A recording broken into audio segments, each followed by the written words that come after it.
Good day, folks. This is Greg Judy at Green Pasture Farm. Today I'm over here solo. I had a few minutes, and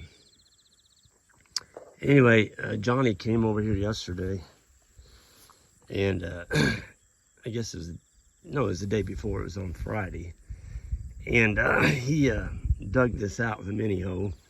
This is a valve that was leaky, and we couldn't figure out why there was water coming up through this is our standpipe that we had over the top of it with a cap on it, and there's water coming out of it. It had been that way for a bit, and this whole area here was just water, just trying to get it to the tire tank, but the pond just never would get enough water in it, and now we know why. Something hit this fiberglass post, and the fiberglass post was taped to this. So when that got hit, probably with a brush hog, four-wheeler, I don't know what hit it, but look what it did. It snapped that whole end off of that big heavy-duty Schedule 80 fitting, and was leaking right here. So Johnny, I'll get down in here. Johnny dug this out for me, and as he was digging, I was cutting.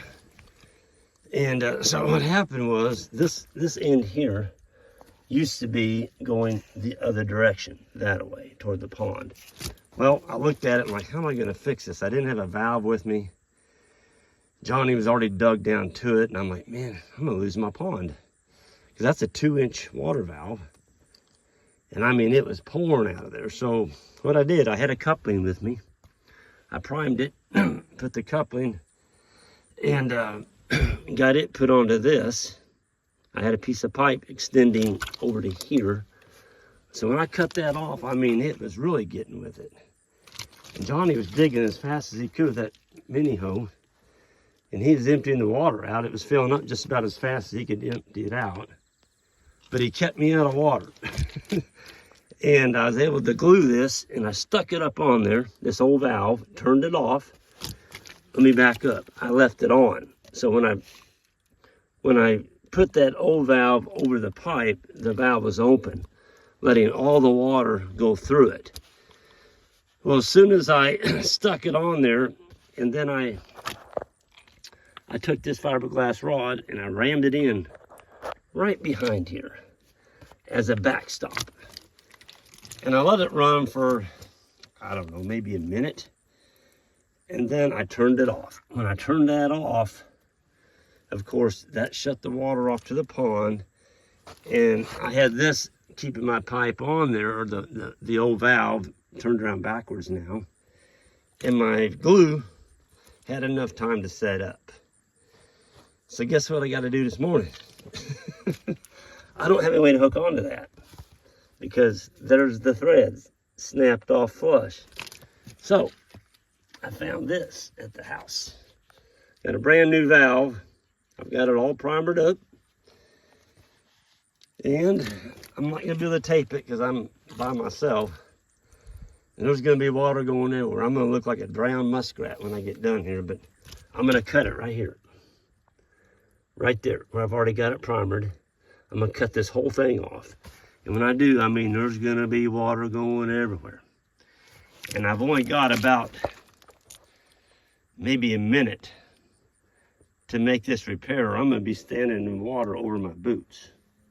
Because, 2-inch flow, that's ripping some water down through there. Plus, I don't want to lose any more water in my pond I already have. But once I get that other valve glued on, how am I gonna hook it onto this over here? I've already got it cleaned. I tell you how. These right here are unbelievable. And what they are is there's a rubber bushing on each end. So once I cut this off and I glue the other one on back here, the new valve, I'm gonna have plenty of room to set this down in here, and you shove it up onto the pipe, okay?